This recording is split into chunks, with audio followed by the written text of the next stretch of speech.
Dude, do we have to talk about former Leaf Alex Steen scoring the OT winner? We can talk about Joe Quenneville grabbing his nuts instead. Tell you what, Steen sounds great.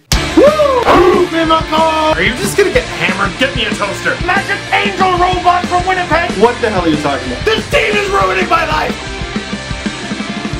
If the playoffs had not started yet, they have started now. Oh, first night, 3 games, I'm like, that was pretty good, very good night. What more do you want from night 2? A little bit of everything. We had a pretty dominant performance by the Rangers over the Flyers. It's just game 1, and there's always gonna be one of those. The Sharks, they chomped the Kings. But a little bit of nastiness, probably more than we've seen in the other series. Of course, we got the comeback in OT thriller between Colorado and Minnesota, and the obligatory triple overtime. Every year there's at least one. Every year. And you just go through the series like, who is it gonna be? Might as well be St. Louis and Chicago, right? Question of the night, is it possible to maybe make some kind of rule, something where fans can veto a first round series? I love that Chicago is playing St. Louis. I love this series. I love that they're playing each other. This might end up being the best series of the first round.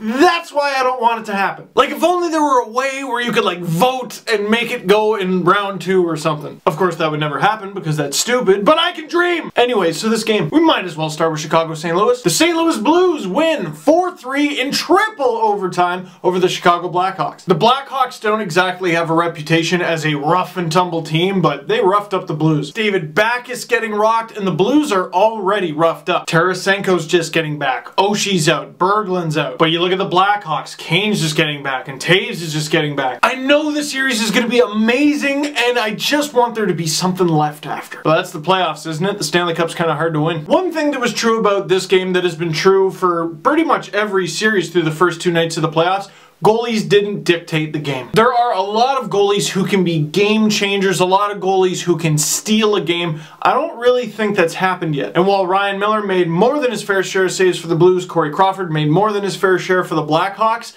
they both let in some stinkers. And believe me, I like a good goalie duel, but not these two. Come on. I don't think you can have a goalie duel with these 2 teams. Now, because we got 3 other games to talk about in this video, let's skip ahead to double OT, Kevin Shattenkirk. Now, Kevin Shattenkirk flipped the puck over the glass, and Joe Quenneville did a thing. And let me just say, guys, you really got your head in the gutter. Talking about Quenneville grabbing his balls? That's not what he did! That is simply where he keeps both of his Stanley Cup rings. Because that's what makes him feel better. He was so hopping mad, couldn't believe he didn't get the call, checked, and everything's okay. Are you kidding me? He put it over the glass! What kind of a crowd? Okay, I feel better now! Hey, some players use smelling salts. He grabs his cup rings. Now, the OT winner. It might be unfair to scold Corey Crawford for this because, I mean, Max LaPierre made a huge save for Ryan Miller. Game could have been done right there.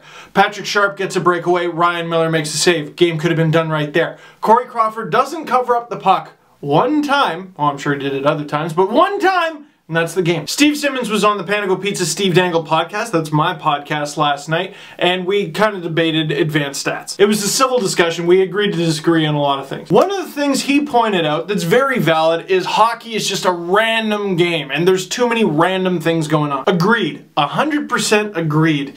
But wouldn't you like to be in charge of those random things? Well, you can't be in charge of random. But wouldn't you like to have more chances? The more you have the puck, the more shots you take, the more fluky things can happen in your favor. In that sense, I thought Crawford should have done the safe thing, cover up the puck. No one else gets it. But things are happening so fast. It's the 3rd overtime. You're not thinking like you were in the first period. The playoffs are hard. Hashtag the playoffs are hard. Story of my life. Actually, as a Leaf fan, the story of my life is making the playoffs is hard. And Blackhawks fans, I don't know how you feel. Blues fans, I don't know how you feel. But as an outsider looking in, I love watching a series like this and go, yes, tear each other apart. Entertain me. Because if game 1 is any indication, this is going to be the best series of at least the first round, maybe the playoffs. We could easily be watching the Stanley Cup final. Some teams that are playing in the Western Conference, if they make it all the way, it'll be like playing 4 Cup finals in a row, which is a great transition for the Sharks and Kings. Sharks win 6-3 in game 1 over the LA Kings. Now let's say the Sharks win this series. The Sharks beat the LA Kings. Let's pretend the Ducks beat the Stars. The Sharks then have to play the Ducks in round 2. Let's say the Sharks beat them, then in round 3 they gotta play one of the Avalanche, the Wild, or the Blues, or the Hawks. For the sake of argument, let's just say it's the Blues. And the Sharks somehow beat the Blues, and then they get to the final and they gotta play the Boston Bruins. Which means in 4 rounds of playoff hockey, the Sharks will have played the Kings,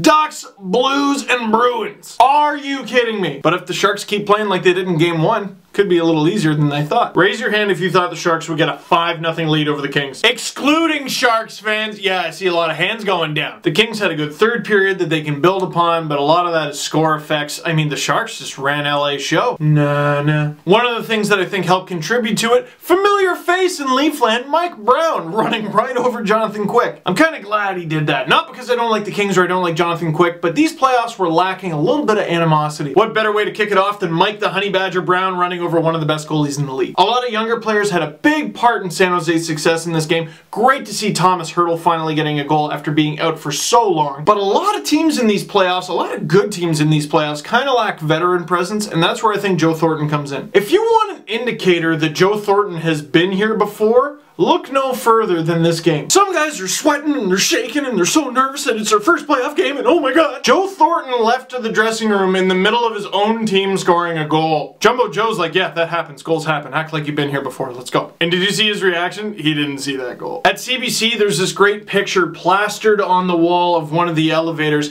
and it's a reaction to a team scoring a goal. All the fans are going, yeah, because the goal happened that way. Yeah, and they're looking at the net. There's one lady on her phone. Looking the wrong way. And to me, last night, right up there with Quenneville grabbing his cup rings, was Thornton going, you didn't see it, Joe. Sit down. Third Western Conference Series of the night and second overtime game of the night. The Colorado Avalanche win 5-4 in overtime over the Minnesota Wild. Who doesn't like a comeback story? Ooh, Minnesota Wild fan. I'm sorry. And last night might have illustrated the weird age gap of the internet generation because they were talking about Patrick Roy and his last moment as a player being Game 7 overtime loss to the Minnesota Wild. Who watching this video right now, leave a comment, remembers that? Because I remember that and it seems just like yesterday. But then I look at that footage and I'm like, that's not HD at all. The footage of Roy getting scored on by Andrew Brunette looks like it should be followed by, that's one small step for a man. That was my Walking in Space impression. Speaking of Walking in Space, Ilya Bryzgalov. A lot of people looked at the Kings-Sharks game 1, they saw a score of 6-3 and you go, that will never happen again. There will not be a higher scoring game than game 1 in that series. I look at Colorado, Minnesota, and I'm like, there's a possibility that's going to be every single game. On the one side,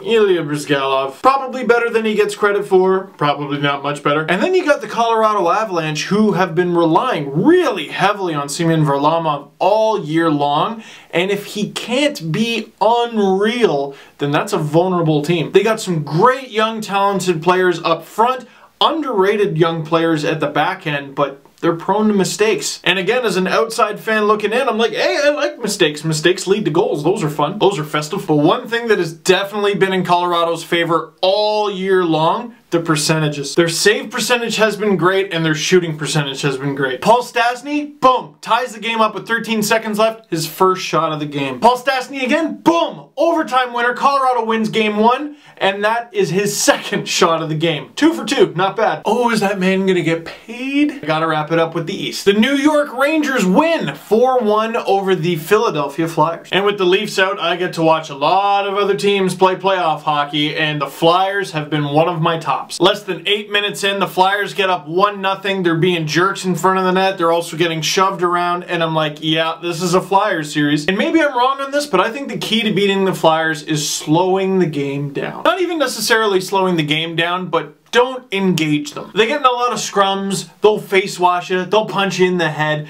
And one thing about the Flyers is probably underrated, and we don't get to hear it enough as fans, probably got the sickest chirps in the league. I mean, when you get that much practice, you gotta have a beak. But Zuccarello gets the tying goal. The Rangers head into the first intermission. It's 1-1. Slow it down, don't let the Flyers overwhelm you, and wait for your break, and it comes in a Jason Akeson penalty. Ironically, former Kitchener Ranger Jason Akeson. I remember watching him in the OHL. I don't think he meant to do that. That was just bad luck, but you gotta watch your stick, and it cost them the game. Richards and Stepan score power play goals less than a minute apart, and Rangers all of a sudden are up 3-1. And that's in the third period now. Whole second period, you just kind of bided your time. First period, you tied. Third period's where you do your damage. Hagelin scores to ice it, and that's it. The Rangers outshot the Flyers 36-15. You can't hang this one on Ray Emery. I mean, not every goal was a gem, but holy smokes, the Rangers dominated the Flyers, which I did not expect at all. And I wonder if that's a little bit of mastery from head coach Alain Vigneault. His Canucks teams, when they got the puck, they didn't like letting you have it. They're not a big fan of sharing, unless it's with the back of your net. Now, the reason I want to get back to all the other series is because of this. This is a league with a lot lot of young and exciting teams and a lot of young and exciting stars. And we as hockey fans, we deserve this. Because, pardon my French, I am Canadian after way, but that lockout was bullshit. And I'm pretty cool with never going through that again, thanks. So seeing these young and exciting teams with young and exciting players playing young and exciting hockey,